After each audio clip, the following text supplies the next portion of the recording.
Welcome everyone. Thank you for coming. Today we'll be doing a class on shock. Alright? But before even we learn what shock is, we need to learn how our normal circulation works, why our cells need energy, and what happens when shock sets in and causes disruption of our cells. Alright? So let's learn what happens normally first. So this is our circulation. Okay, so this is our circulation, right? Then you have your heart over here, right? And you have your cells over here. Okay. So as normal, your heart will send blood to your lungs, okay? And from your lungs, it gets oxygen, enters your left heart, then enters the aorta and goes into the circulation, okay? So that's how your blood gets your oxygen. Glucose it gets from the gut, okay? Now, when it goes to the cell, what happens is that in the cell, when the cell receives enough oxygen and glucose, what happens is that aerobic metabolism happens, okay? Aerobic metabolism. So in this case, aerobic metabolism, glucose plus oxygen will become, come again? Yes, okay. So glucose and oxygen will be used, okay, will go through aerobic metabolism and it will produce ATP. How much ATP will be produced? Okay, aerobic metabolism means the cell metabolism at full oxygen capacity. So the ATP that's produced is up to 32 ATP. Alright? Now, we all know this. The cell needs oxygen and glucose, aerobic metabolism. This is an exothermic process. Exothermic process means it produces heat. This is what makes us warm-blooded. Okay? That's how we have heat. Alright. So now, when this 32 ATP is needed, why do cells need ATP? Why cells need ATP? Cells need ATP for what? Anyone? No idea. Okay, in order to understand what happens when the cell loses its ATP, you need to understand what the cell uses for its ATP first. Now, this is our circulation. Alright? This is your cell. Now, sodium is abundant extracellular or intracellular? In the circulation or in the cell? Which one has got more sodium? In the circulation, extracellular. Alright? Sodium. How about potassium? Okay, potassium is abundant intracellular. Now, anything will always want to move from high gradient to low gradient. Correct? Betul. That is how our diffusion works. Diffusion always happens from high concentration to low concentration. KL, jam, too many cars. So you come to Kota Baru, not many cars. Correct? That's why all of you in Kota Baru, right? Okay, right. Okay? So same thing. We will always want to move from a dense area to a less dense area. So diffusion, law of diffusion. Now, left it on its own, sodium will always want to move inside the cell. And potassium will always want to move extracellular.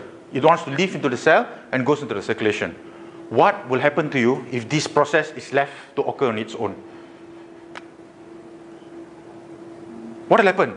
Your blood sodium reduce or increase? Your blood sodium will reduce. You will develop hyponatremia. Okay? Correct? Hyponatremia. And how about potassium? A lot of potassium is coming to circulation. Now you're going to develop hyperkalemia. Is this good? No, this is not good because hyponatremia, the moment your sodium keeps dropping, going into your intracellular, sodium drops, what is the first thing that happens to you? You become hypovolemic. Because remember, what keeps the water in your circulation is your sodium. Sodium is an osmoactive substance. It holds water. Wherever sodium goes, water will follow. Understand? Wherever sodium goes, water will follow. Wherever glucose goes, water will follow. Because these are osmoactive substances, they pull water along with them. So now, when sodium goes into the cell, water will follow. So in your circulation will be reduced. So the water will be reduced. So you become hypovolemic. Lack of fluid in the volume. So you can die because of hypovolemia. That's one. Two, your cells may rupture. Because of too much water, they will just, start swelling and they'll rupture. But what is the common thing you usually see in clinical when you see patients? Patients come with hyponatremia. What you see they will usually suffer from? Seizures. Usually seizures, right? Why seizures? Because sodium is leaking so easily. Correct? Sodium is leaking so easily. So now, in your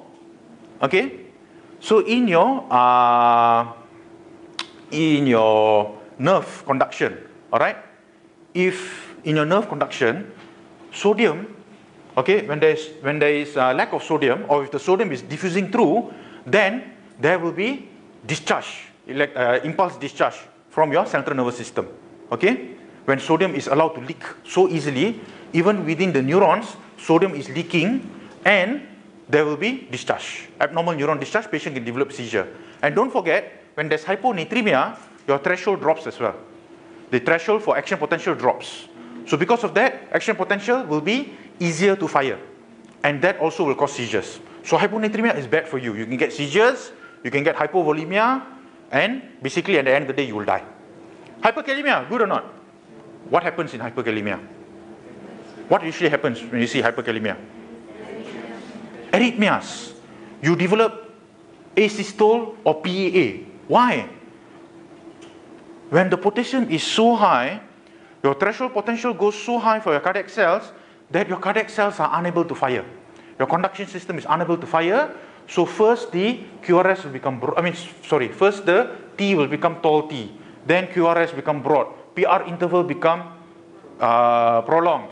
And then you get psi wave, and then eventually, because the heart just cannot seem to conduct.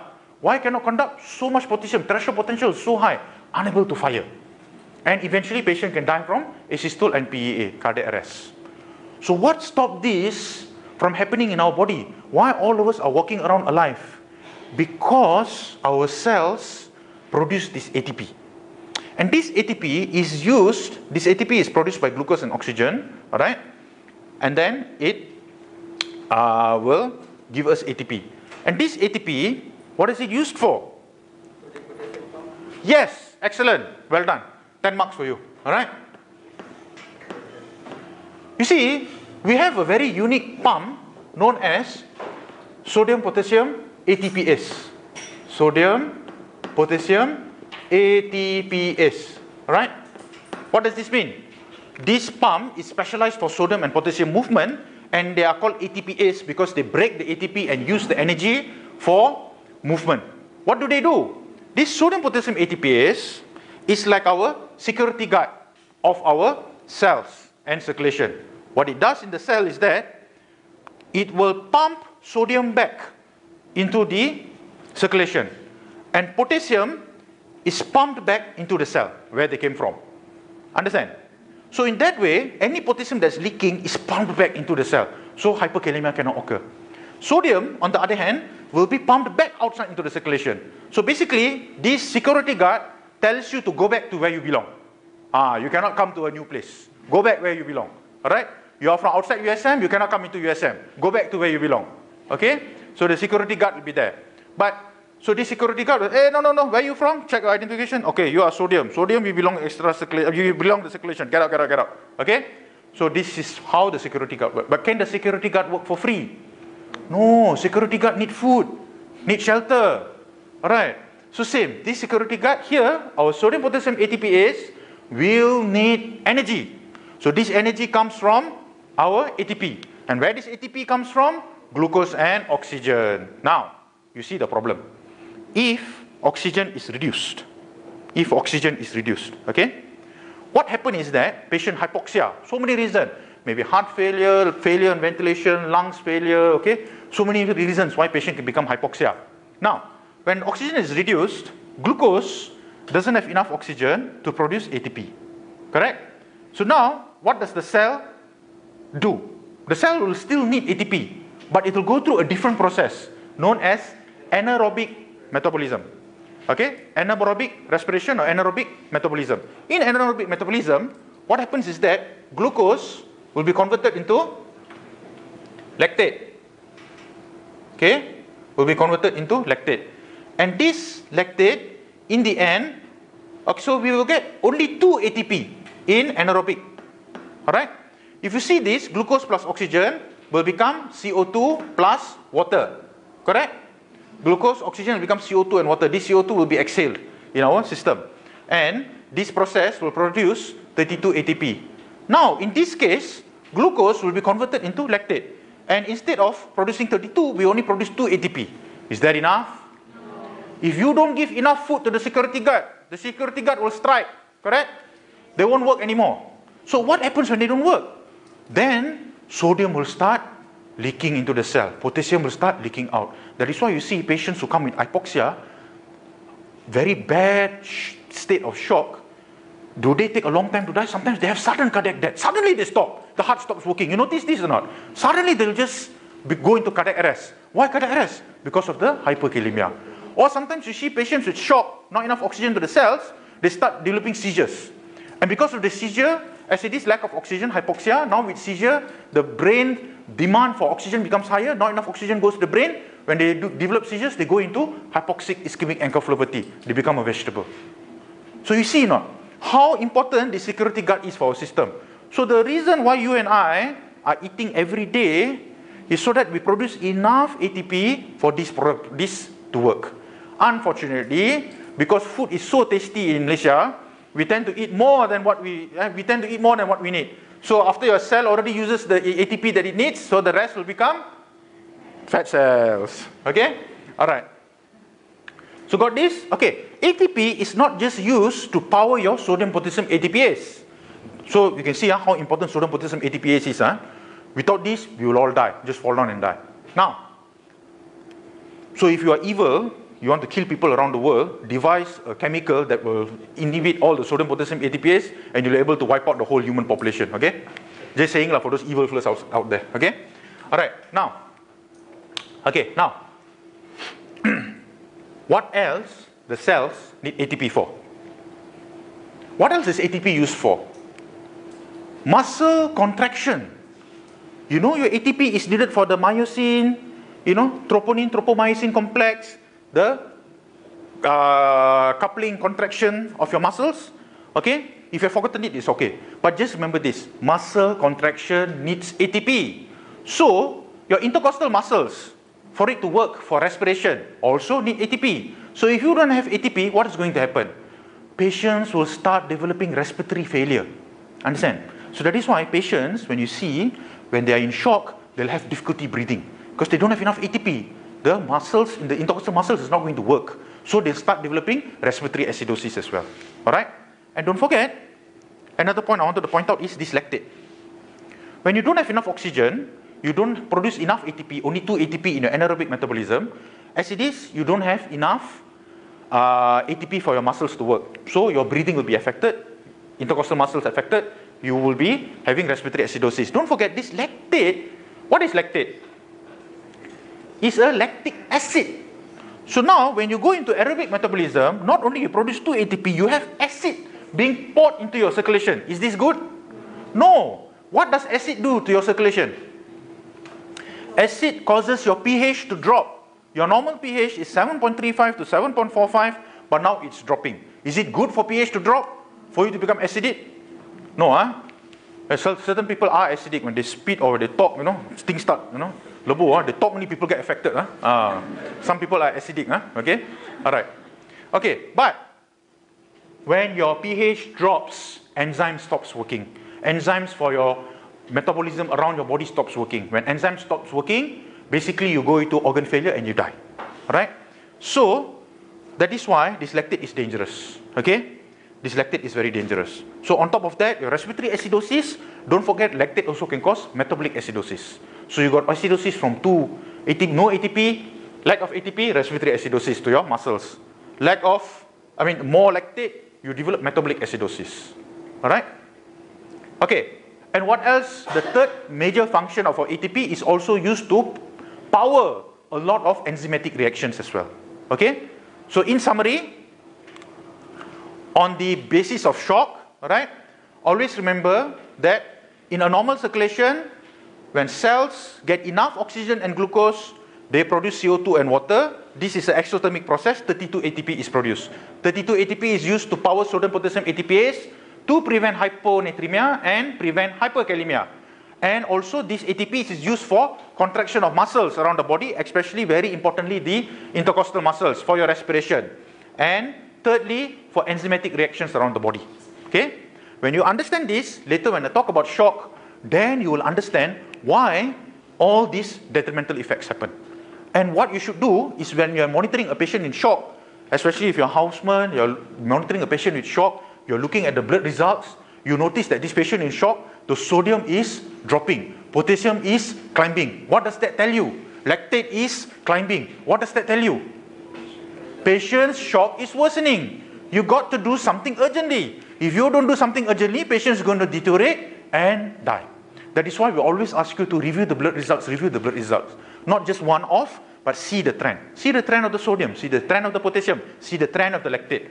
Things are going high, you're unable to solve the problem, call for help. Call someone who's expert, what is happening to this patient, how can we reverse the shock? Alright? Now, what is shock? Anyone? What is shock? Yes? The meaning of shock is inadequate perfusion to the tissue. Okay, what tissues?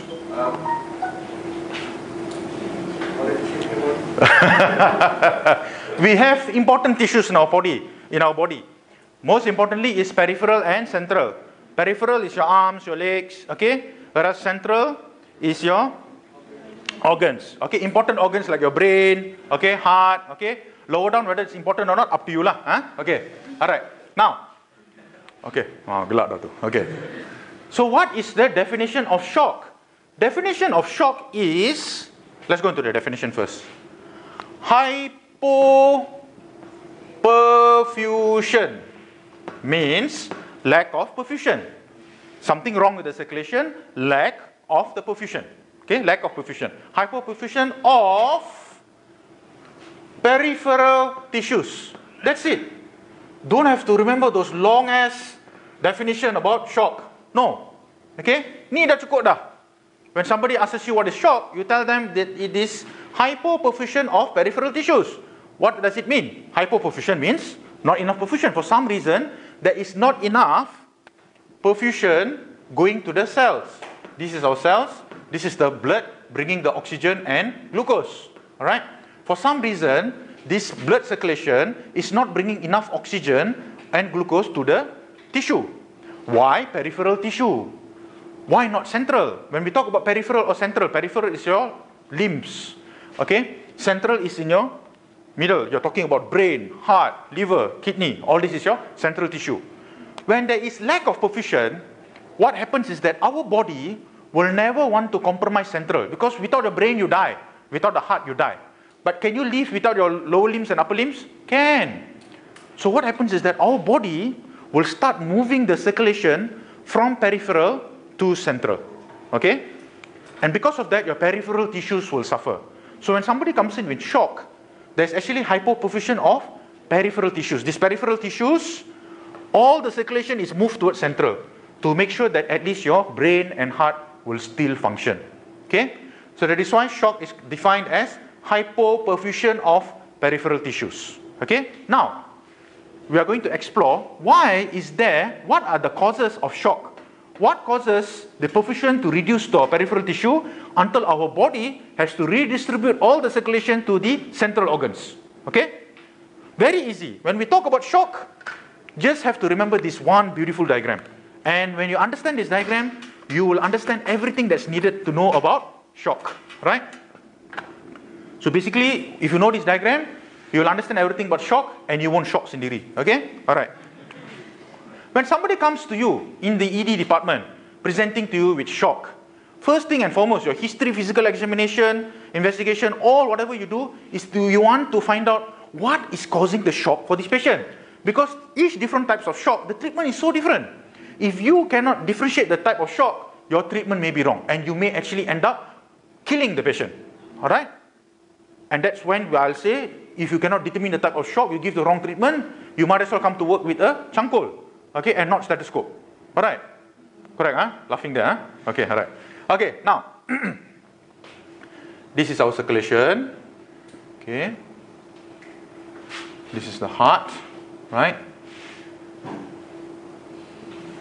Okay, this is our lungs. Okay. Now, what is the most common type of shock? Hypovolemic shock. So what happens in hypovolemic shock? Blood always moves in the closed system, correct? Blood, our circulation always moves in the closed system. When there is something leaking out from the system, okay? Leaking out from the system.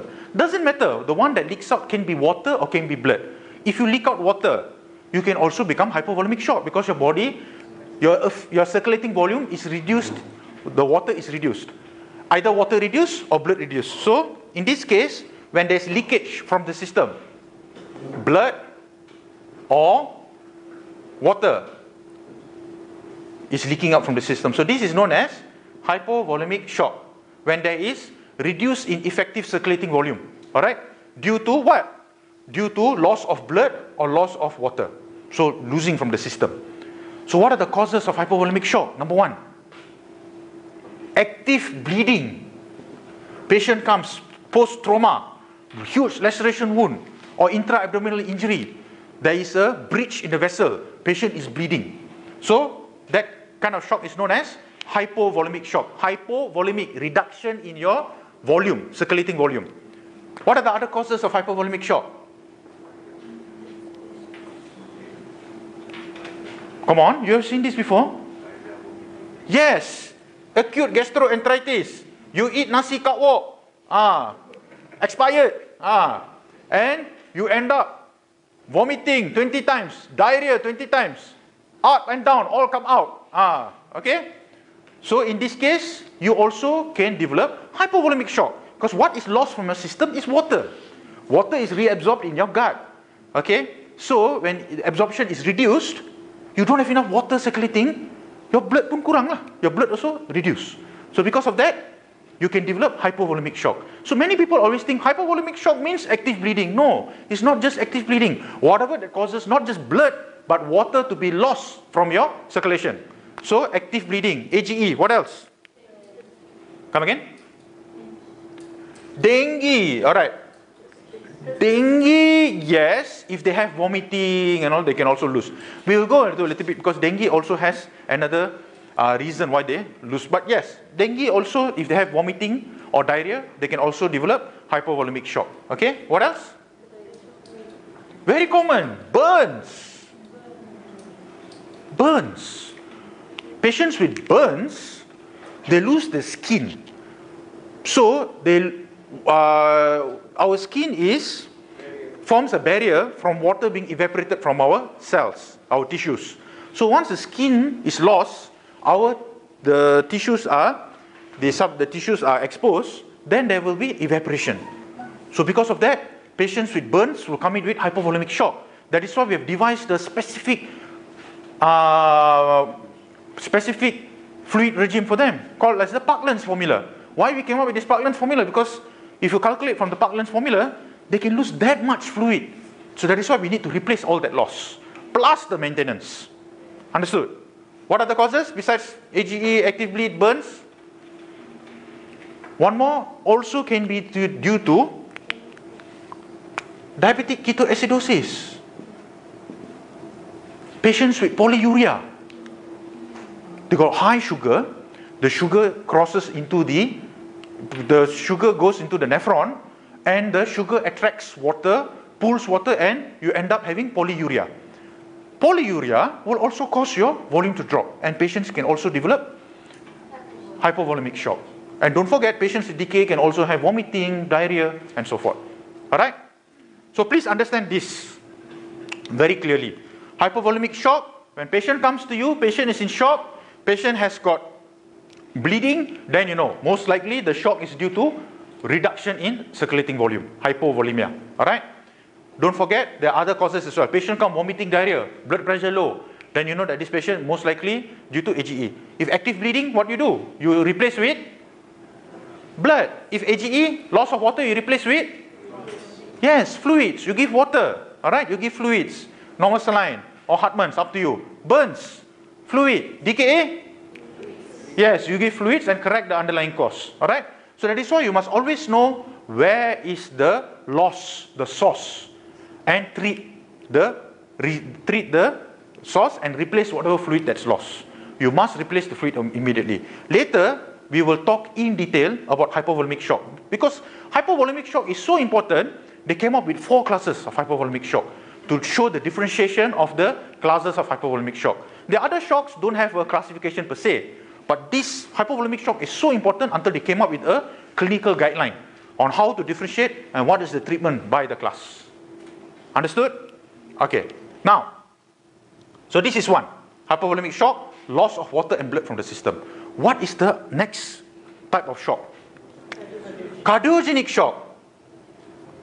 What is the meaning of cardiogenic shock? The heart fails to work as a pump. Simple as that. The heart has failed to work as a pump until there is not enough circulation, peripheral circulation to the, peripheral tissues.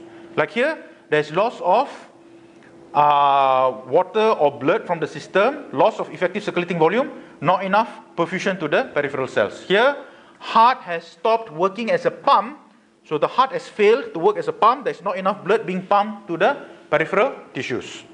So what causes cardiogenic shock? Why the heart can suddenly fail to work as a pump?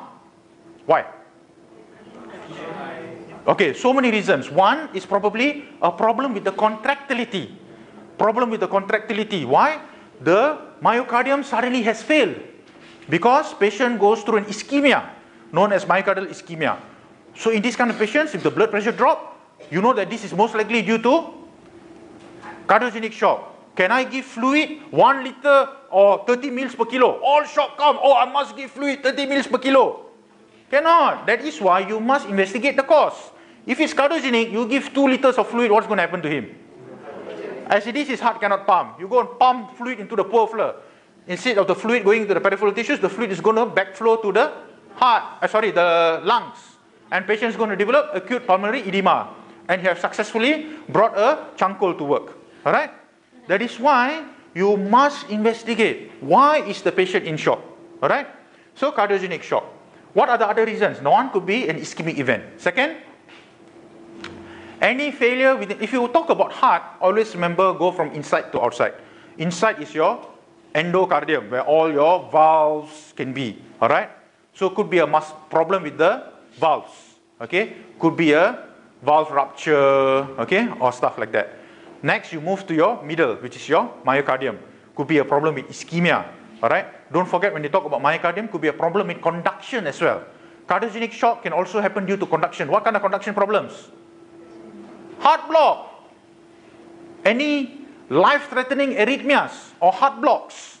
3rd degree heart block. Suddenly there's dissociation of the SA node and the AV node. There's dissociation. So the heart is unable to conduct properly. Alright? So conduction problem is also a problem with your myocardium, and patient can develop cardiogenic shock. And don't forget your pericardium as well, outside. A problem in outside could be due to like pericarditis or stuff like that. Okay? So always remember when you talk about the heart, inside to outside, endocardium, then you talk about the myocardium, then you talk about the pericardium.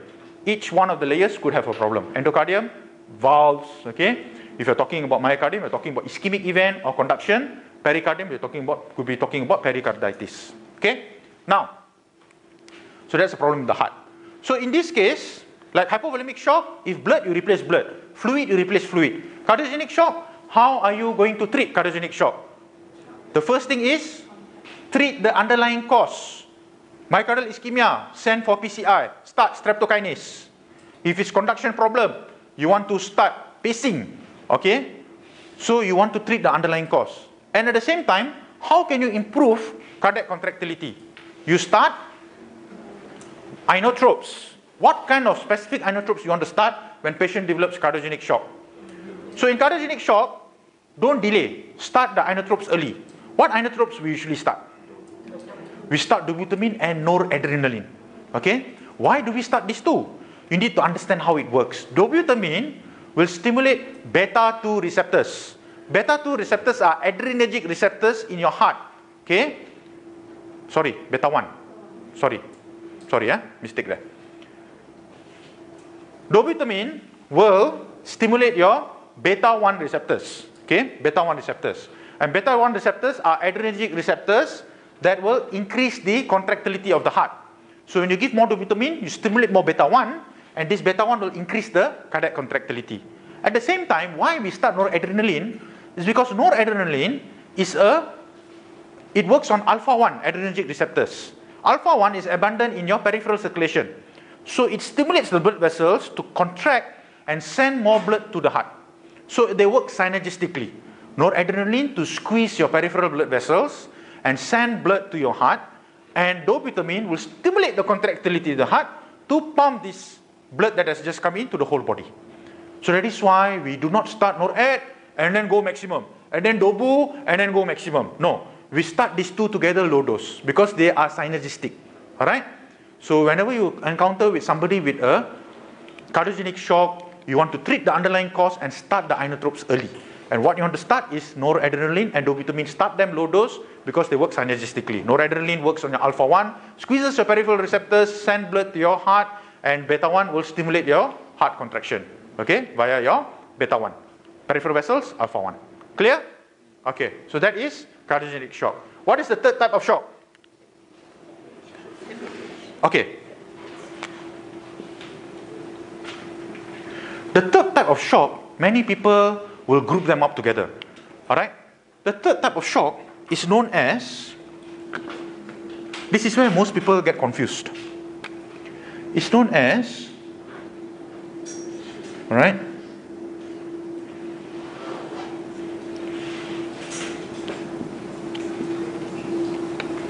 This third one is known as distributive shock. Distributive shock. What does distributive shock means? The blood is distributed wrongly. The blood is distributed wrongly. We will go into a bit detail about this. Alright? Distributive shock can be divided into three. One is septic shock, septicemic shock, septic shock. Second is anaphylactic shock, anaphylactic shock. And third is neurogenic shock. Alright? Neurogenic shock. Don't worry, we will go through one by one and know the difference between this shock. But bear in mind that these three shocks, septic shock, anaphylactic shock, and neurogenic shock, come under distributive shock. And distributive shock means the blood is in a place where it's not supposed to be. Okay, look at this. Blood vessel and the cell. They are like boyfriend and girlfriend. Okay, what do you mean by boyfriend and girlfriend? Okay, girlfriend is the cell, always asking for oxygen and glucose. Alright? Blood vessel always come. You want oxygen? Ambil sayang. Oh, yang glucose ambil sayang. Anything else you want? Okay. Asyik tu minta aja. Okay, sorry just you know, I don't know whether it's an accurate representation of what in real life or what, I'm not sure. Okay? So this is the girlfriend and this is the boyfriend. Okay? Girlfriend always asks for oxygen. Okay, and then the boyfriend will come and give. Okay, now. So this is a good relationship. So the girlfriend asks, I need more oxygen and glucose, please. Okay, so the boyfriend will go to the lungs, take the oxygen, come back, give, and then go, come back and give. Okay, all right. So very good provider lah. Okay. Now, in some cases, the boyfriend is obsessive. Obsessive. He is obsessed about the girlfriend. Don't want to leave the girlfriend even for 1 second. Okay? Scared other men will look at her. Okay? Scared he'll run away with other men. Okay? So because of that, the blood now stays near the cell and don't want to leave. Or just, no, I don't want to leave. I love you so much. I don't want to leave you. Alright? So what happens in this kind of case? Is it good to have an obsessive compulsive boyfriend? What is going to happen? Of course, you'll feel sick and nauseated. Everywhere you go, he follows you. Alright? Okay? You feel sick, you feel nauseated. Everywhere you go, he follows you. You got no peace of mind. Alright? But what's happening? He is not going to buy food for you. Wherever you're going, he's following you. So at the end of the day, you're going to suffer because you don't have your glucose and your oxygen. Understand or not? Because he's so obsessed with you, he's hugging you and staying with you. Doesn't want to let you go. Alright? So that analogy means the blood now is stuck near the cell, loves the cell so much, stuck near the cell, and the blood doesn't want to go back to the heart to take oxygen and come back. Alright? So this is what we call as distributive shock, where the blood is distributed wrongly, more in the peripheral, and does not want to go back to central. Alright? This is what we call as distributive shock. Understand? Okay. What causes the peripheral blood vessels to be so vasodilated until the blood is trapped there and doesn't want to go back? Why? Why suddenly this obsession over the cell? Very simple. We go to one by one. The cause is different for all three. Okay? Number one, you look into septic shock. In septic shock, whenever an antigen enters our body has immune system, and our immune system fights back. How our immune system fights the antigen, that whatever pathogen that has entered our body produces cytokines. Cytokines in small amount is good, because cytokines, one, will stimulate our immune system. It will stimulate the bone marrow to produce our white blood cells. It will stimulate T cell production, B cell production, neutrophils, okay, macrophages. So all these will come and cause the immune system to fight the antigen. But in certain patients, the antigen is overwhelming. For example, if there is infection in the hand, it is limited to the hand, so it's not an issue. But once the antigen enters our blood, our body panics. It is circulating everywhere, correct? So our bodies now starts producing massive amounts of cytokine to stimulate our immune system to fight these antigens that's circulating around the blood. Whenever an antigen or a pathogen is circulating in the blood, we call it as sepsis. Sepsis means the pathogen or the antigen is now in the blood, right? Means that there's now is bacteremia already. Whatever it is the pathogen is in the blood. It is circulating. So now, when it is circulating, our body panics and produces a lot of cytokines. Is a lot of cytokines good? No. Cytokines is not good. You see, small amount of cytokine, when there's an infection here, you notice the skin becomes red, right? You know why the skin becomes red? Because cytokine causes vasodilatation at that affected area. That is why the skin becomes red. Why the vasodilatation? Very important. So that all the immune cells there, like the white blood cells, will have time to migrate and start doing its destruction of the antigen. So that there's more time for, because if there's not enough blood there, then there's no time for your antigens, for your immune system to work against the antigen. But now, widespread in your blood there is antigens, there is pathogens, your whole body becomes vasodilated. You understand or not? Your whole peripheral vessels all around your body, not just at the affected area but everywhere, because there's a huge amount of cytokine. So now you have peripheral vasodilatation. All the blood is trapped in the peripheral circulation. There is not enough blood coming back into the circulation. So because of that, what is going to happen? Patient will develop septicemic shock. Why septicemic shock? Massive peripheral vasodilatation. Why massive peripheral vasodilatation? Why all the blood is trapped in the peripheral blood vessels? Why is it so vasodilated? Triggered by your cytokines. Why there was so much cytokines? Because so much antigen was circulating around the blood, your body panicked and produced too much cytokines. And this too much cytokine will end up actually killing you. So that is why my patient comes in with sepsis, the moment you notice that they are in septicemic shock, patient comes, shock, BP low, patient has clinically in shock. You take a history, patient complain of fever for 1 week. Patient complain of fever for 1 week. And then cough, yellowish sputum, and patient became weaker, tired, lethargy, and then came to the hospital. So sounds like infection. So it could be septicemic shock. So in septicemic shock, but can there be hypovolemic shock or not in patients with septicemic shock? Can a patient in septicemic shock, like I mentioned just now, that patient who was 1 week ill with fever, cough, most likely pneumonia like symptoms, has come to you with low blood pressure, clinically in shock. So you say this is septicemic shock. Can the patient have hypovolemic shock or not? Why? Yes, because patients who are ill may not be taking orally well. So the reason why patients come with septicemic shock, we give fluid, is because patient could have hypovolemic shock as well. Both. Patient could have hypovolemic shock due to poor oral intake, and patient also could have septicemic shock due to the blood being distributed peripherally. That is why when patient come with septicemic shock, what does the guideline say? Surviving sepsis campaign. Yes, give bolus of fluid, 20 to 30 kilos, isn't it? You give fluid bolus. But remember, fluid bolus has to be given with caution. Elderly people, can you simply go and give 30 ml per kilo? If the heart is weak, patient got congestive cardiac failure previously, you go and give that much fluid, patient is going to, then you end up bringing charcoal to work. Alright? Patient got renal failure. Guidelines say 30, you give 30. Is it right? No, you have to use your common sense as well. You have to ask yourself, this much fluid, is it going to harm the patient or not? If it's going to harm the patient, but you still need to give some fluid. So what is the guideline? For patients who are elderly, chronic kidney disease, you give half and double the duration. If you're not sure or patient is in high risk, always remember this golden rule. Half the fluid, double the duration. Okay? So instead of giving 20, give 10. And instead of giving over 10 minutes, you can give over 30 minutes or 1 hour. There's no rush. Alright? Remember, there's no rush in giving fluid. Alright? So that is why you give fluid. You give fluid because patient could have hypovolemic shock. Make sense now? Septicemic shock, why you give fluid? Alright. And don't forget, the fluid can also help in your circulation. Increase your effective circulating volume so that more blood can go back to your heart. Now, what is the important thing that you need to start for patient with septicemic shock? Usually patient come, we start early. What is that? Noradrenaline. Only one drug they start. Usually, noradrenaline. Why?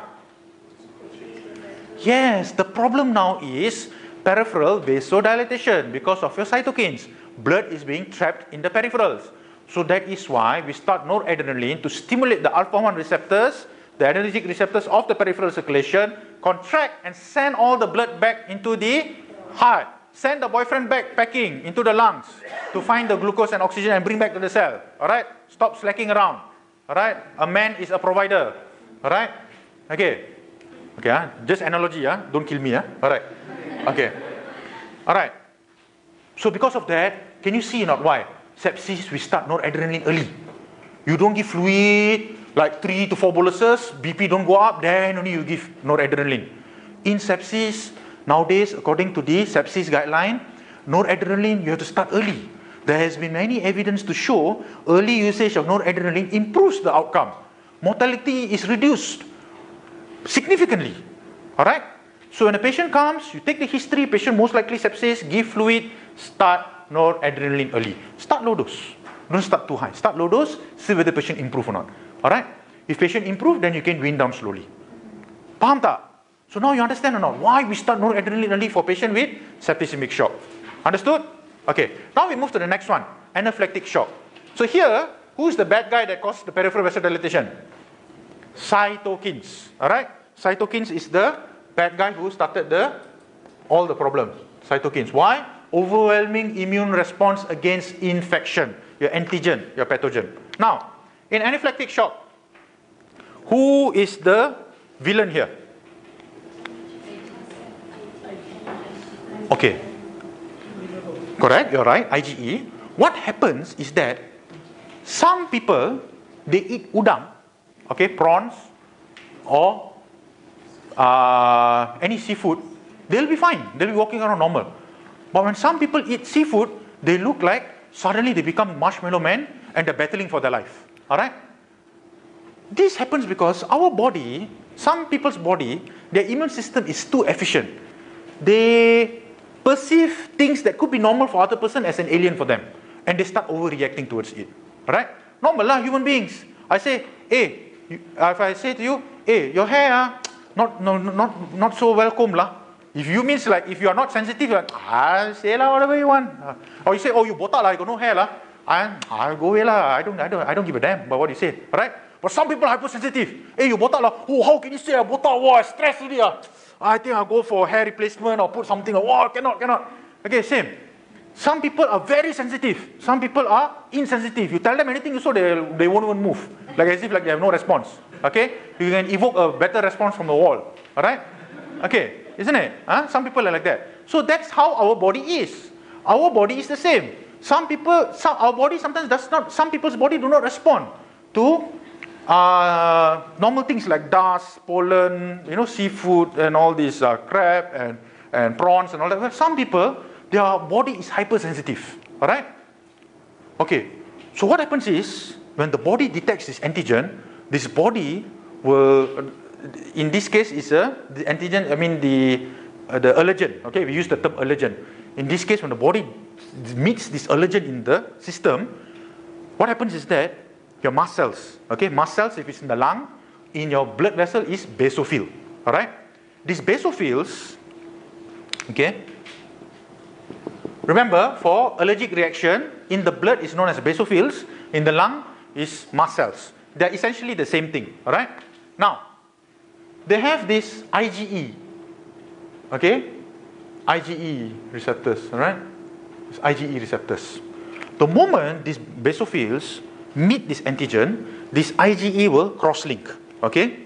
This IgE will cross-link, and they will release a substance known as histamine. They will release substance as histamine. Okay, there is others as well, heparin and all that. But the main player here is going to be your histamine. Alright? This histamine and heparin and all that will trigger, okay, a immune reaction towards the allergen.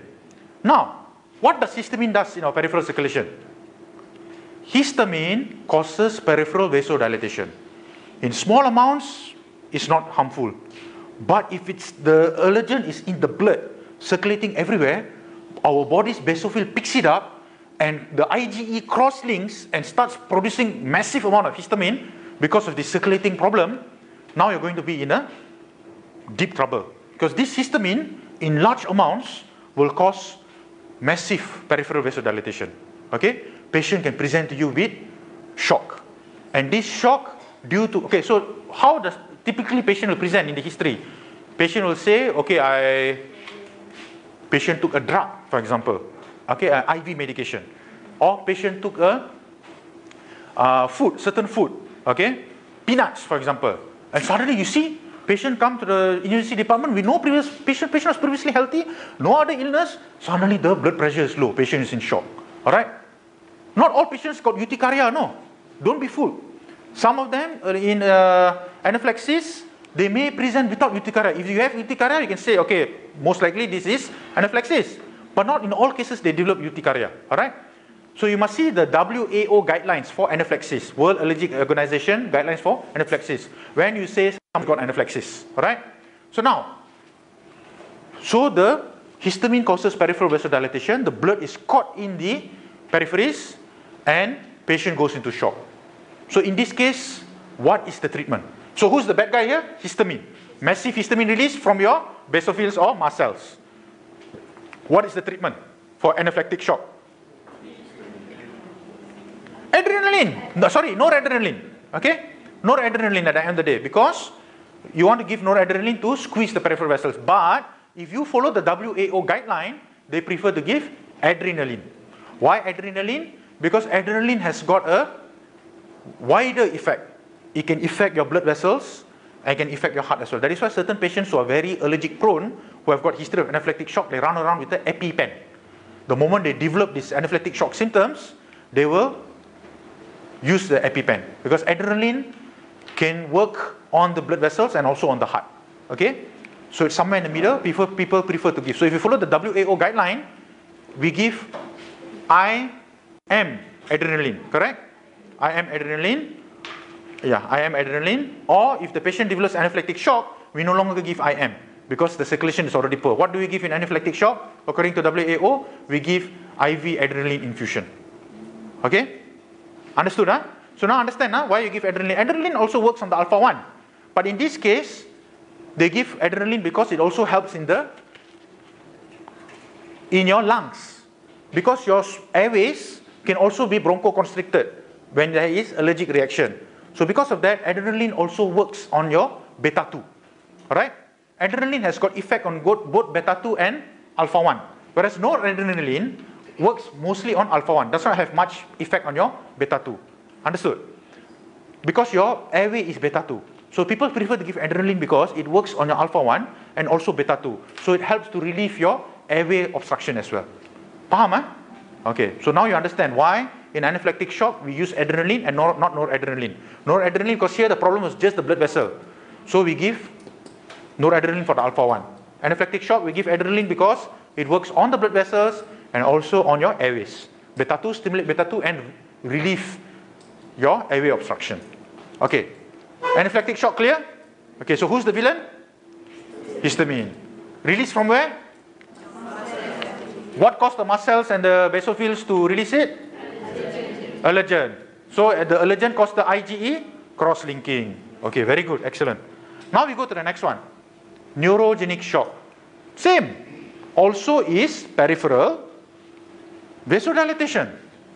Now, our peripheral blood vessels, currently you and I, is kept in the correct size by two very important systems. In our body exists a perfect balance between the yin and the yang, known as sympathetic and parasympathetic. Okay? Sympathetic will always want to constrict your blood vessels. Parasympathetic will always want to dilate your blood vessels. But what keeps them in balance is the interaction between these two. No sympathetic, your blood is going to be dilated too much. No parasympathetic, okay, if no sympathetic, if there is no parasympathetic, only sympathetic, your blood will be constricted too much. Alright? So what keeps our blood vessels now in the correct size is the effect of sympathetic and parasympathetic. Parasympathetic in our body comes from where? Cranium and sacral. Okay? Craniosacral. From the cranium and from the sacrum. Sympathetic comes from the thoracolumbar. So sympathetic comes out from here, thoracolumbar. Whereas parasympathetic comes out from cranium and the sacrum, head and tail. Body is sympathetic.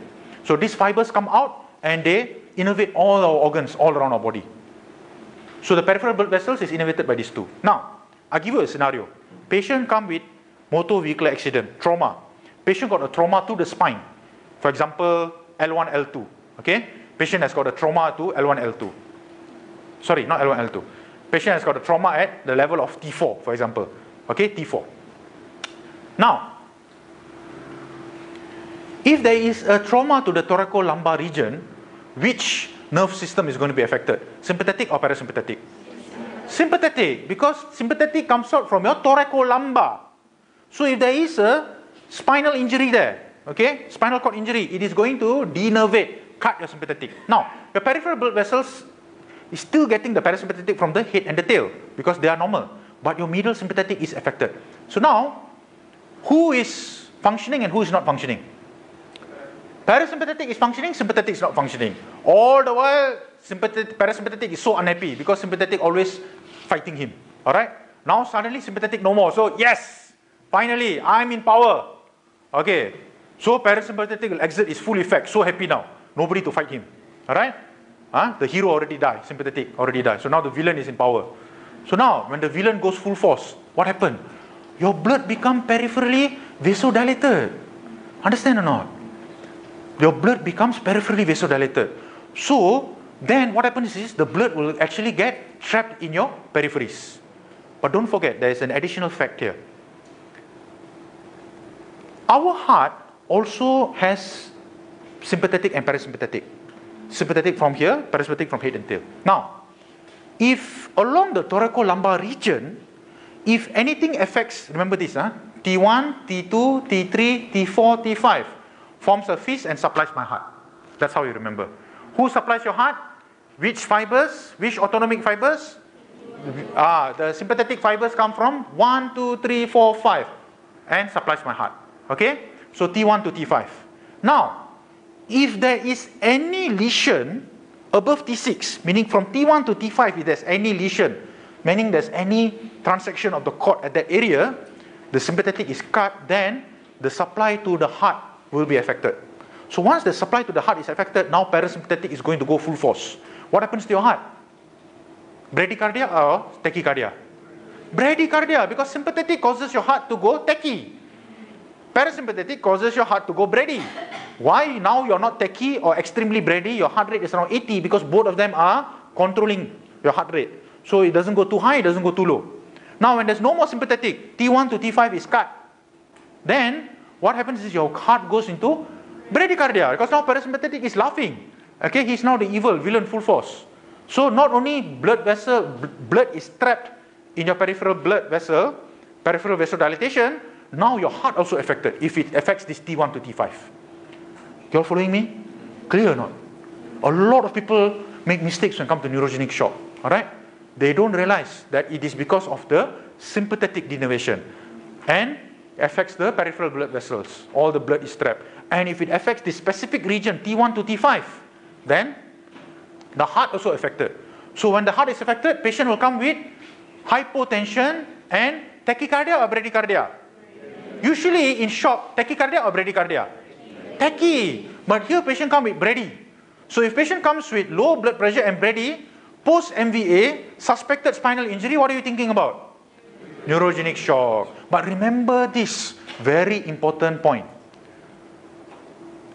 Low blood pressure in trauma is usually hypovolemic shock until proven otherwise. How can some patients in trauma come with low BP and low heart rate? Remember, the low heart rate could be due to neurogenic shock. But what if patient is on beta blockers? Do you know? You don't know. A patient could be on beta blockers and patient could be bradycardia. No need to give fluid, no need to give blood. The bottle flow already said already. This is neurogenic shock. You useless plus, why you want to give blood? Huh? Water. Say no, the bottle flow is wrong. Okay? Why the bottle flow say this is that you must give fluid if needed. You must give fluid first and look for source of bleed. If you look very hard, there's no source of bleed. Patient has got no source of bleeding. Patient, you have ruled out hypovolemic shock. Okay? Then and only then you can say that this could be due to neurogenic shock. So all low blood pressure in trauma is usually hypovolemic shock until proven otherwise. You give a bit of fluid, maximum not more than 2 liters. You give a bit of fluid, look for source of bleed. No source of bleed, bleeding clear, then you can say this is due to neurogenic shock. And in neurogenic shock, what is the drug you start? You start noradrenaline. Yes, noradrenaline, because noradrenaline will have a sympathetic effect. Now you give a drug to mimic the sympathetic effect. Sympathetic will stimulate the alpha 1 and cause vasoconstriction. So now you give noradrenaline to mimic the effect of sympathetic. It will stimulate the alpha 1 receptors of the peripheral blood vessels and cause vasoconstriction and return the blood to your heart. Understand? So here, who's the villain here? Parasympathetic. Why did parasympathetic become a villain? Sympathetic got cut. How did sympathetic got cut? Trauma to the spine. Which part trauma to the spine which affected the heart? T1 to T5. So when patient comes in neurogenic shock, you know that the lesion is above T6. So you don't have to be a wise. Patient neurogenic shock, the level of lesion is above T6. Do scan, wow, you're so good. Correct lah, the lesion is above T6 lah. Say, dey, bangkok. If neurogenic shock, of course lah, above T6. 1, 2, 3, 4, 5, supply the heart. The bottom flow already told you, forgot already. Okay? Alright. Understood, huh? Okay. So, long, lengthy discussion on distributive shock. Septic shock, anaphylactic shock, neurogenic shock. Take a good history, find out the mechanism, take a good history, because at the end of the day, a good history will only tell you what shock is this. Alright? Then when you find out the septic shock, start fluid, bolus, judiciously, don't simply throw fluid to him, okay? Buang baldi water like that, okay? Okay, and start noradrenaline early. Anaphylactic shock, yes, give adrenaline, okay? According to your WAO guideline, okay? IM is usually if it's anaphylaxis. If shock, we have to give IV, alright? Neurogenic shock, okay, you give noradrenaline to take over your sympathetic action. Okay? So all this comes under distributive shock. And now we got one more shock. So we have already discussed hypovolemic shock.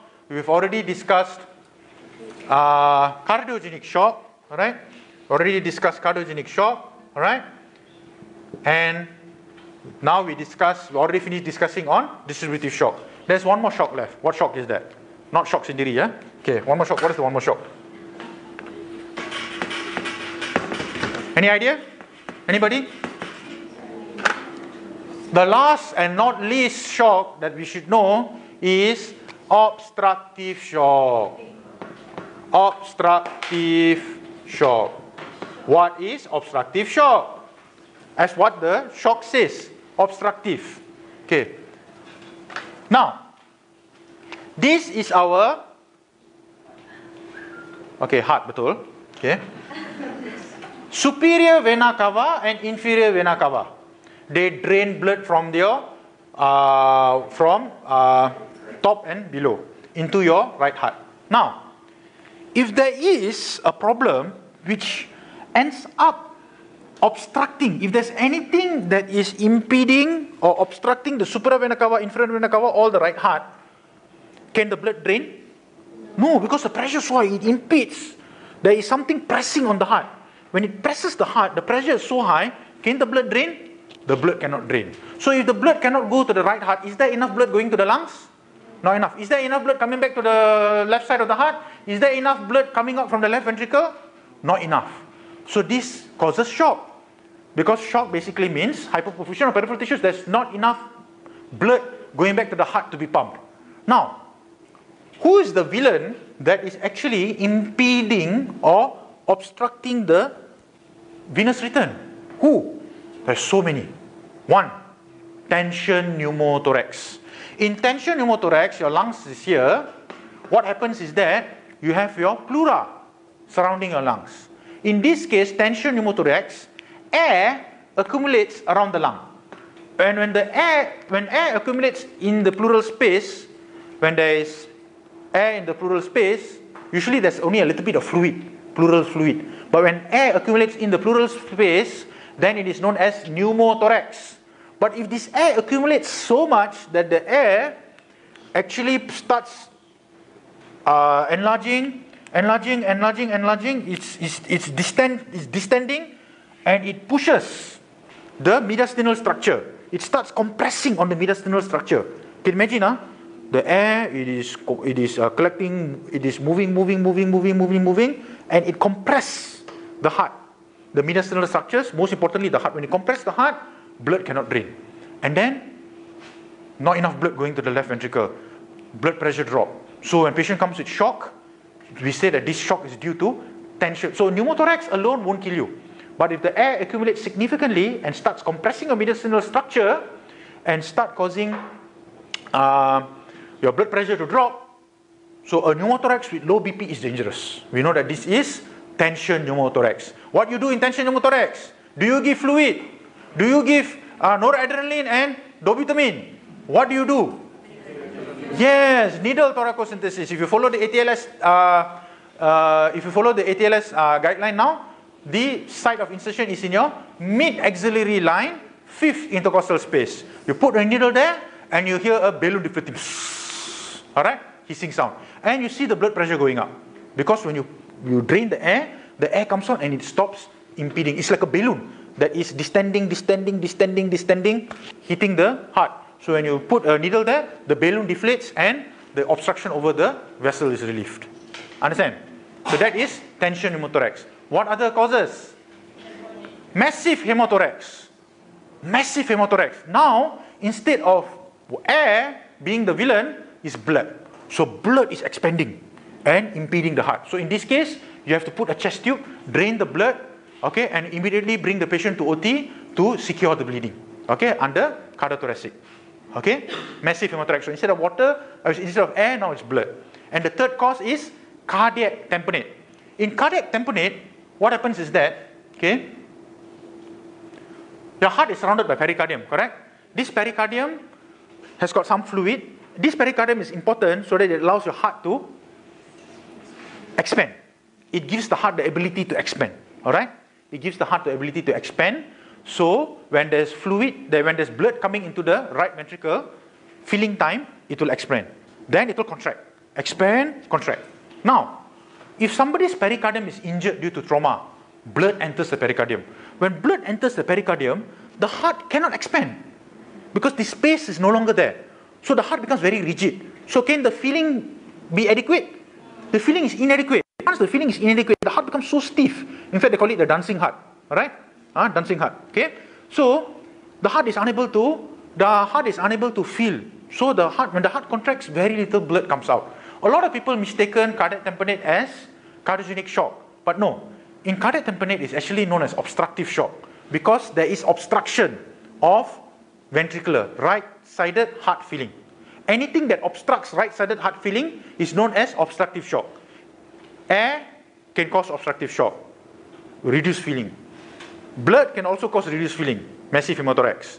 In this case, the blood in the pericardial space caused reduced filling. So whatever that caused reduced filling of the right chamber of the heart is known as obstructive shock. Okay? So cardiac tamponade, how you treat? You need to do a needle pericardiocentesis. Okay? Ultrasound guided, put in your needle, remove blood, as much as needed to until you see your blood pressure going up. Alright? As much as needed until the blood pressure going up, and then you have to go into OT for repair under cardiothoracic. Okay? Okay, so now we are going to go a little bit into hypovolemic shock, alright? And most importantly, teach you how to physically examine a patient when they come in with shock, alright? Doesn't matter with the hypovolemic shock, but you need to detect when somebody is in shock, alright? Why? Because, okay, first we go into the classes of hypovolemic shock, alright?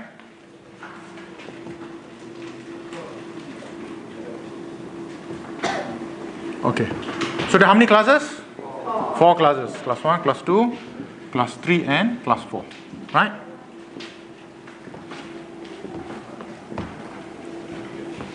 Okay, so today we will learn head to toe, okay, head to toe assessment on how to assess a patient that comes in with shock head to toe, not just for hypovolemic shock, all the other shocks as well. How you examine and know that somebody is in shock head to toe. Now, what is our circulating blood volume? Roughly around 70 mils per kilo, alright?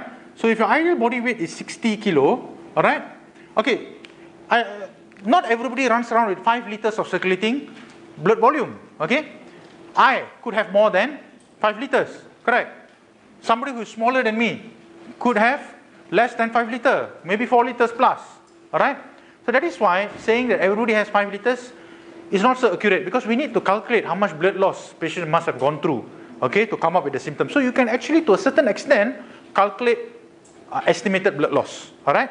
So now, if the ideal body weight is 70 and our circulating blood volume is 70 cc's per kilo, so our circulating blood volume is roughly around 4.2 liters, okay, depends on your ideal body weight. Now, if circulating is 4.2 liters, in class 1, usually, when somebody has a blood loss of less than 15% of their circulating blood volume.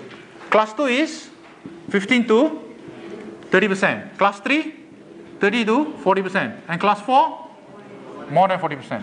Okay, this is just a rough guideline. Now, if somebody comes to you, 60 kilos, ideal body weight, circulating volume 4.2 liters. So, if less than 50%, we are not so worried. But in class 2 shock, how much blood loss has he gone through? If it's 15 to 30%.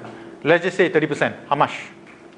So 1/3 of his volume. So 4.2, roughly 1/3 is around 1. Okay, so roughly around, he has lost 1 liter here. How about here? 30 to 40%? Okay, you take 40%.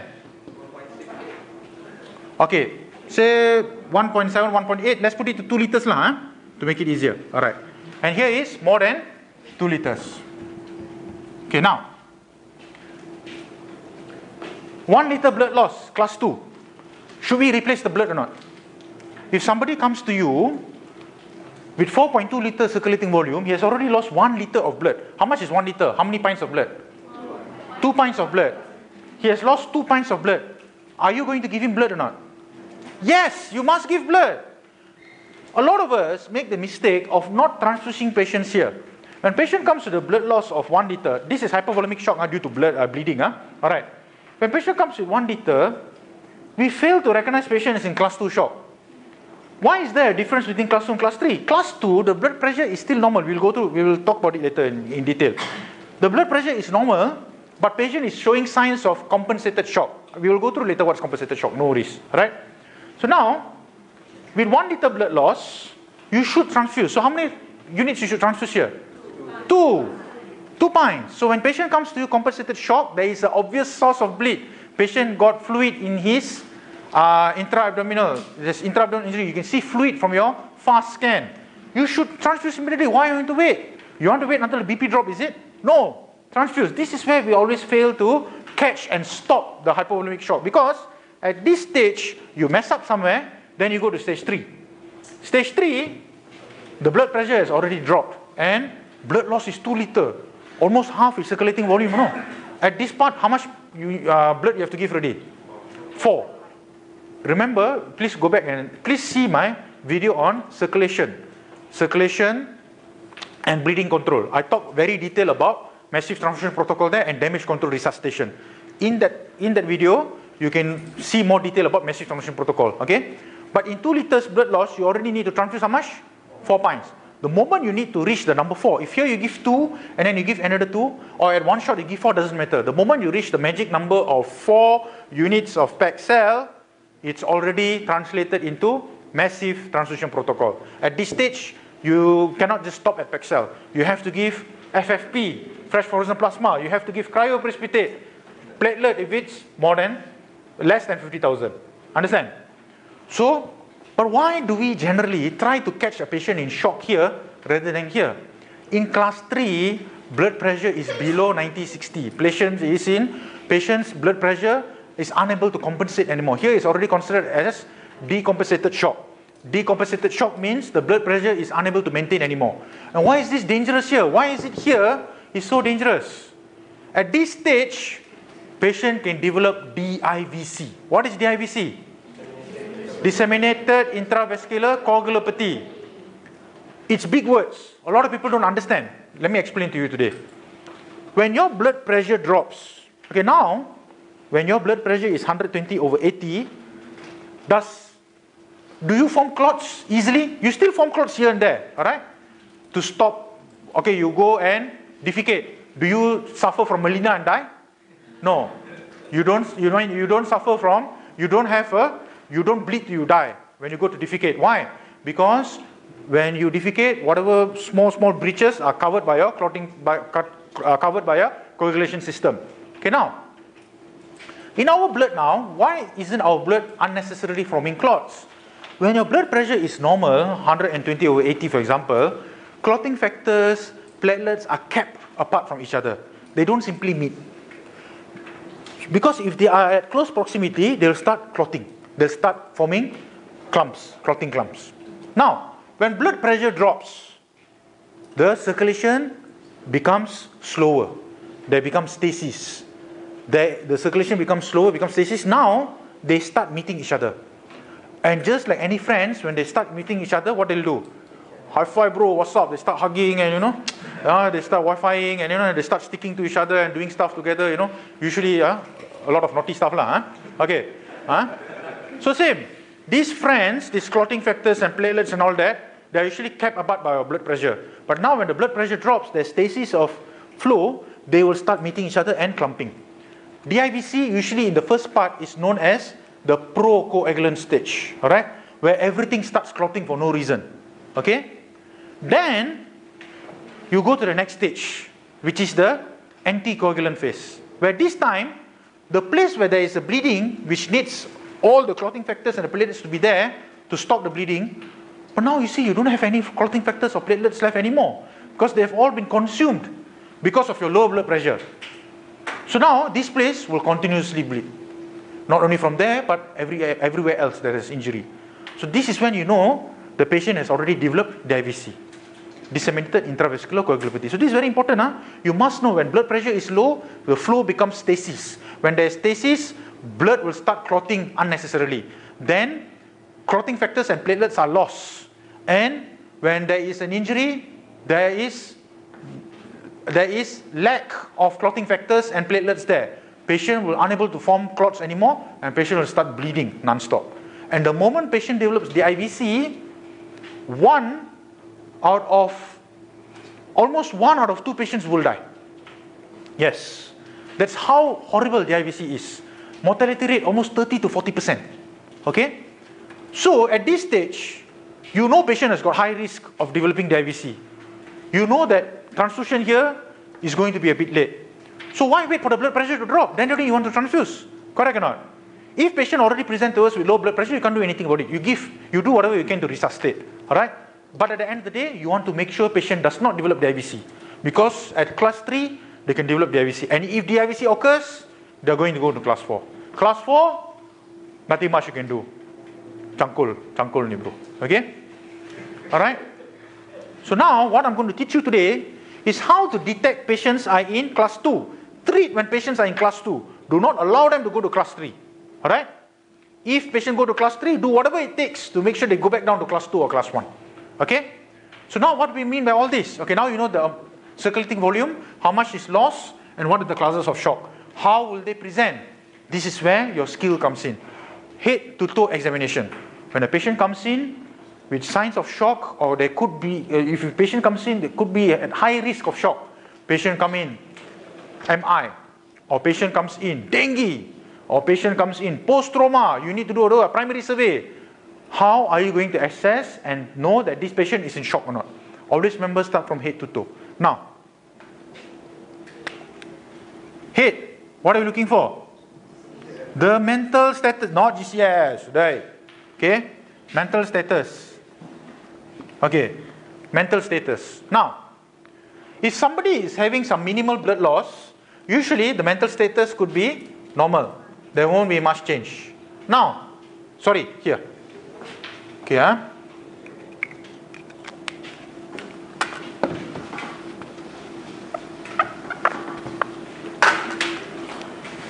So mental status. Class 1 usually will not have much change, because usually when you have small amount of bleeding, your body can cope. When you go to donate blood, do you go through mental change? No, you don't go through mental change. Okay, all right. Unless you see the blood and then you start panicking. All right. Okay, but usually less than 15% is quite okay. Your body can cope. Now, when you lose 15 to 30%, like in this patient, he's losing 1 liter. What happens to the mental state? Patient become agitated. Patient will have anxiety. Why? Can anyone tell me why? Remember, our body is well adapted to cope with shock. Now, when we have blood loss, what our body does is, in our heart, there's 2 very specialized pressure receptors. These pressure receptors are known as baroreceptor. Baro means pressure. Okay? These baroreceptors are at 2 places, at the aorta and at the carotid. And they are known as the aortic sinus and the carotid sinus. They are specialized cells in our body to detect pressure. When your blood pressure is 120/80, they are distended. When they are distended, they will transmit impulse. They will transmit impulse to our brain, specifically at the brain stem where our cardiac center is, and inhibit our cardiac center from firing sympathetic. Understand? So our cardiac center will not overfire sympathetic. What stops it from overfiring sympathetic is because of this aortic sinus and carotid sinus. They are distended, they transmit and inhibit this cardiac center from overfiring sympathetic. So this is what happens. Understand? So our cardiac center cannot simply fire, you know. Because if cardiac center is firing, then you'll having tachycardia. Then you will be having all the symptoms. Then you will be like, you know, agitated, psychosis, tachycardia. How to function as houseman, correct or not? Or you're already having psychosis and agitation and tachycardia. Alright? Okay. Now, so our cardiac center is inhibited by these 2 baroreceptors via the 9th and the 10th nerve, the vagus nerve and the glossopharyngeal nerve. Now, when you have hypovolemic shock, your circulating volume reduces. When the circulating volume reduces, suddenly these 2 sinuses are no longer distended. They collapse.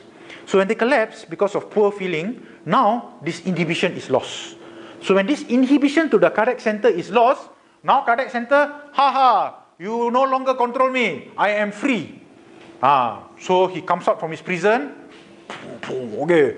Beware my power, and then he starts firing. Okay, starts firing all electric and all that. Okay, sorry, no imagination. Okay, all right.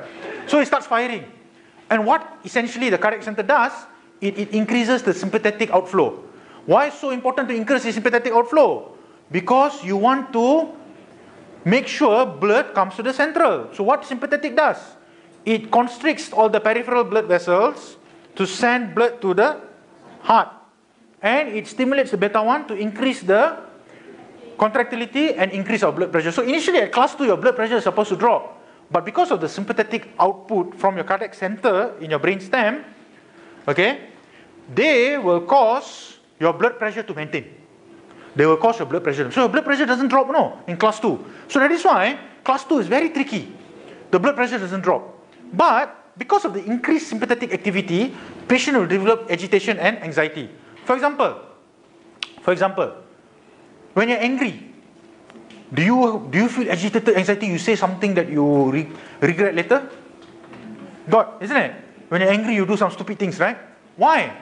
Because when you are angry, you have this increased sympathetic activity. And this increased sympathetic activity will inhibit your front lobe.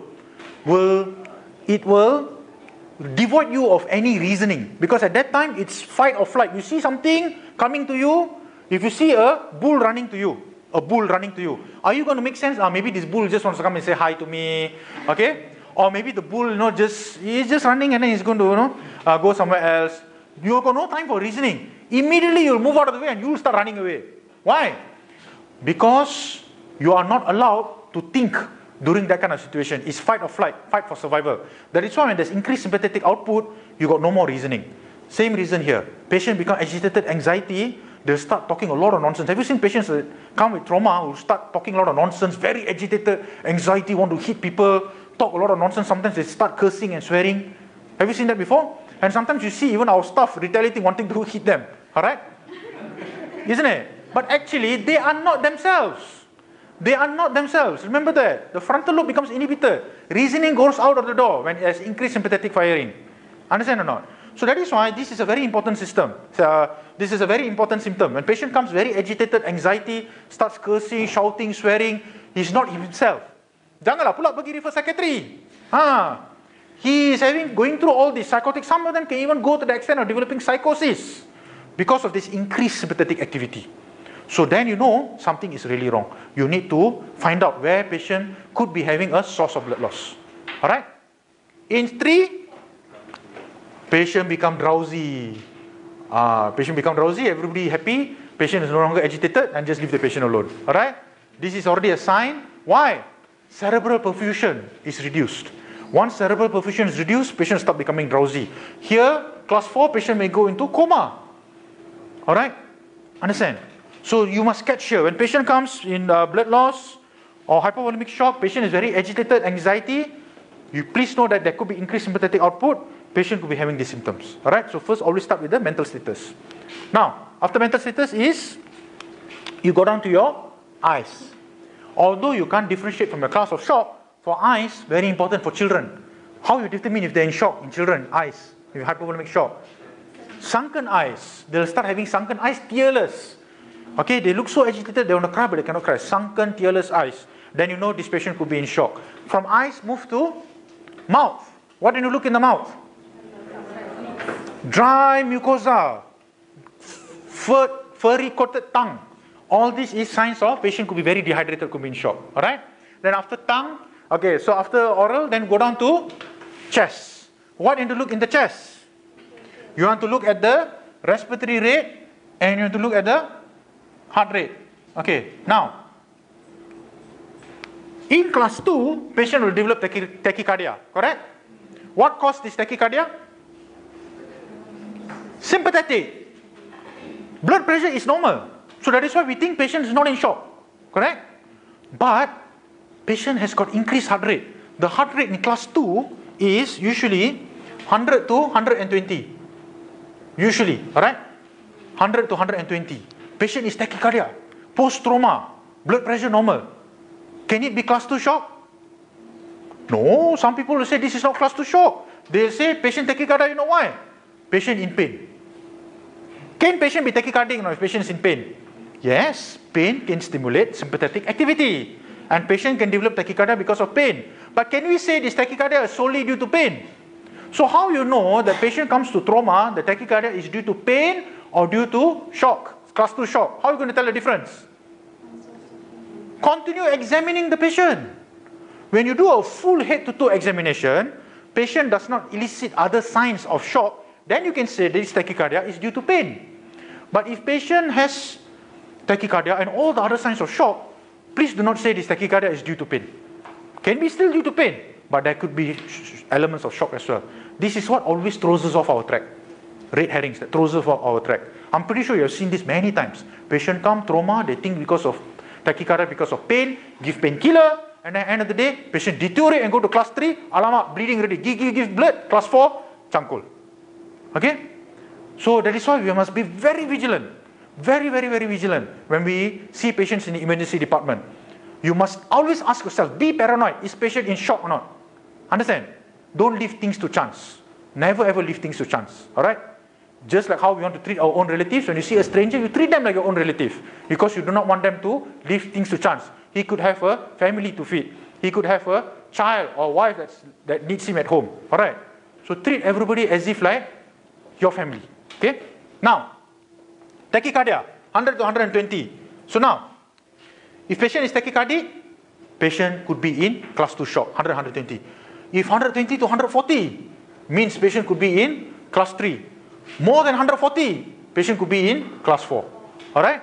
But these numbers in the new ATLS 10th edition, they don't really give importance to these numbers.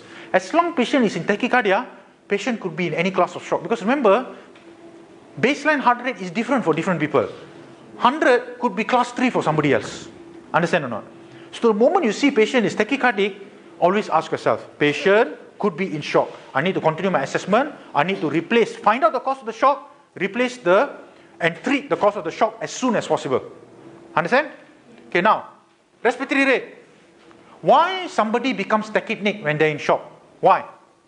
Because of increased sympathetic output. Sympathetic causes, why does sympathetic increases your respiratory rate? When you're running away from the bull that's charging to you, are you going to be tachypneic? Yes. Why? More oxygen. We need more oxygen for our muscles to work. Understand? So when somebody has increased sympathetic output due to shock, they will have increased respiratory rate due to more oxygen. How high is the respiratory rate? From here, it will be, class 2 will be 20 to 30. Here is usually 30 to 40, if I'm not mistaken. And here is more than 40. Alright? But these numbers also doesn't really matter. As long patient is tachypneic, okay, you know that patient could be in shock because of the increased sympathetic outflow. Understood? Okay. So chest is respiratory rate and heart rate. So after the chest, we move to the arms. Okay? So I repeat, mental state, eyes, mouth, chest, heart rate, respiratory rate, and then move to the arms. Arms, you look at the BP. Is it good to look at blood pressure? No, please. Remember this. If there is one message you want to take back today, is that in shock, do not shock Cindery and look at the blood pressure meter, BP meter. There is so much error that can occur because of the BP meter. Cough, when the BP, you see the BP, if the BP is normal, but patient is tachypneic, patient is tachycardic, patient is not in shock, the BP meter say normal what? Alright? Never ever get fooled by the BP meter. Alright? Never trust the BP meter. Don't trust the BP meter. Alright? Do not ever trust the BP meter. So that is why you need to examine for yourself. Alright? Because in class 2 shock, sometimes patient can develop what we know as the narrow pulse pressure. The blood pressure can be normal, or sometimes it can be very narrow, like 120, 100. The pressure becomes narrow. Narrow pulse pressure. Alright? Here in class 3, it can be below 90 over, it can go below over 90 over 60. Class 4, it can be unrecordable. Alright? So do you want to wait for the BP to drop? You don't want the BP to drop. So that is why you need to examine, and if you see the blood pressure is normal or narrow pulse pressure, continue your examination to see whether the patient is really in shock or not. Alright? So please remember one very important thing today. Do not get fooled by the BP machine. If the BP says low or if the BP says normal, still examine. Remember, nothing beats your assessment, your touch of the patient. The human touch is very, very important.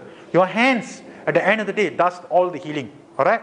Just touching the patient and examining, at the same time giving patient hope, giving some patient warmth. Alright? Understand? Don't be so cold. Okay, alright. Okay, now, after blood pressure, you move to the peripheries. This is where you can detect shock most of the time. Okay? In the peripheries. The peripheral examination, that is why when you see somebody, you shake hands with them and say hi. Correct or not? You establish a bond. With the patient, when you hold the hand, you also develop a bond. But at the same time, we have other things in mind as well when you're assessing. So immediately you feel for the pulse. Pulse, what do you look at the pulse? The volume. Is it normal volume? Is it steady? If you find it so difficult to feel the pulse until you have to do like this, like this, like this, like this, like this, like this, then you know something is wrong. Alright? Okay? So the pulse volume is low. Okay, then after pulse, what do you do next? Come again? What else is important? Peripheries gives us so much clue. One is the pulse volume. cold and clammy. Have you felt a dying patient before? How the hand is so cold and clammy? Isn't it? The colder and the more clammy, what they call in Kelantan, I don't know what they call it, okay. But it becomes cold and clammy, alright? Why? Because of the peripheral vasoconstriction of the sympathetic. The worse the vasoconstriction, the colder and clammier patient will be. So when you hold the hands, especially patient comes in dengue, you feel the periphery is cold and clammy, you know that patient is already in shock.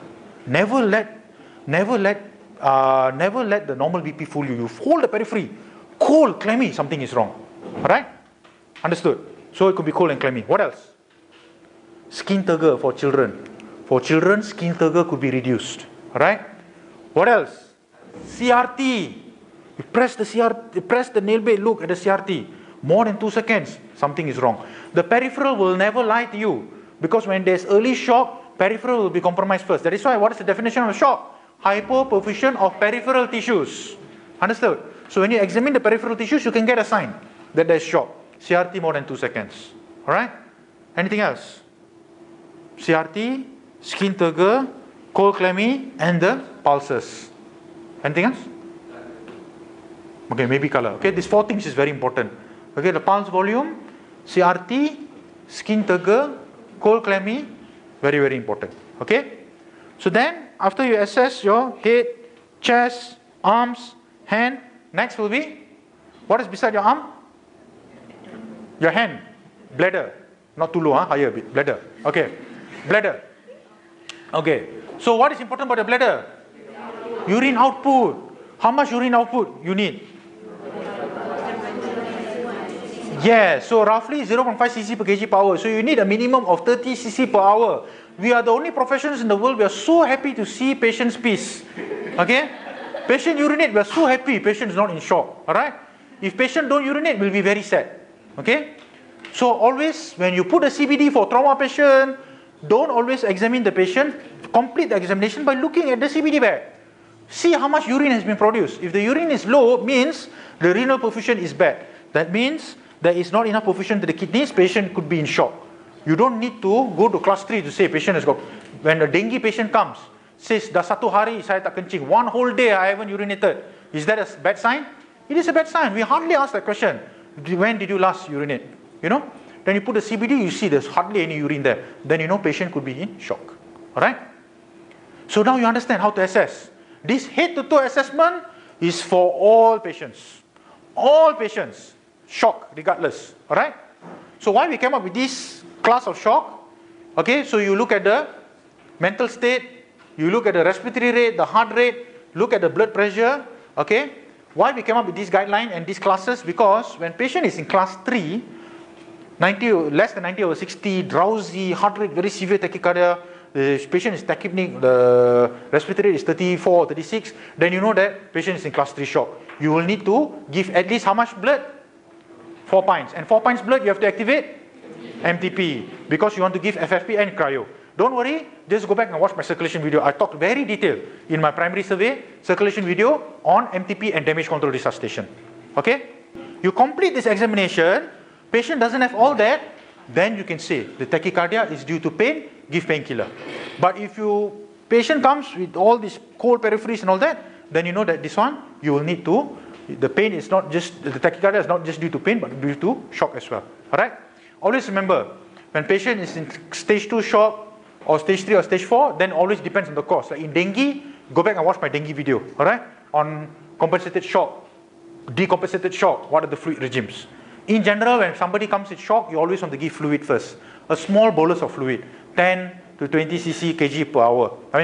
For 15 to 30 minutes, alright? You give a bolus of fluid, and at the same time, you examine, okay? Find out the cause of the shock. Once you find out that it's due to bleeding, immediately ask yourself, class 2, you want to give 2 pints first. You know there's bleeding, patient BP is normal, but patient already lost 2 pints, already got blood loss, and you cannot stop the source of bleeding, you have to transfuse. Minta 2 pints dulu, masuk. Tak improve, patient jadi class 3. Minta lagi 2 pints, and now change for MTP. Give your 1:1:1 ratio. Alright? If patient come because of dengue, If class 3, then from 10 you want to upgrade to 20 cc per kg per hour. Understand? So, okay, so now we come to the end of our class. So remember this. When somebody comes to you for your assessment in the ED, when you see them for the first time, always ask yourself, this patient, when you take a history and when you examine, always ask yourself, is this patient in shock or not? If this patient is in shock, how you know? Probably he's not talking properly. Parent, they bring because of poor mental state or something. You examine, take a history and examine the patient. And if you discover a patient is in shock, tak kisah, compensated shock. If you can discover somebody is in compensated shock, very good. Because you have a chance to reverse him back. Because if you discover late, very difficult to bring him back. So once you discover he's in shock, find out which shock is he in. Is it due to loss of volume? Is it due to cardiogenic? Is it due to distributive? Could it be due to infection, trauma, or is it allergic reaction? Find out what's the cause and give the immediate treatment. Because your fast and prompt history-taking physical examination will determine whether you give the correct treatment in the beginning, and giving the correct treatment will prevent him from going to another class of shock, and you can actually have the power to save him. Okay, so I hope you all learned a lot from this class. Thank you very much. Okay? All right.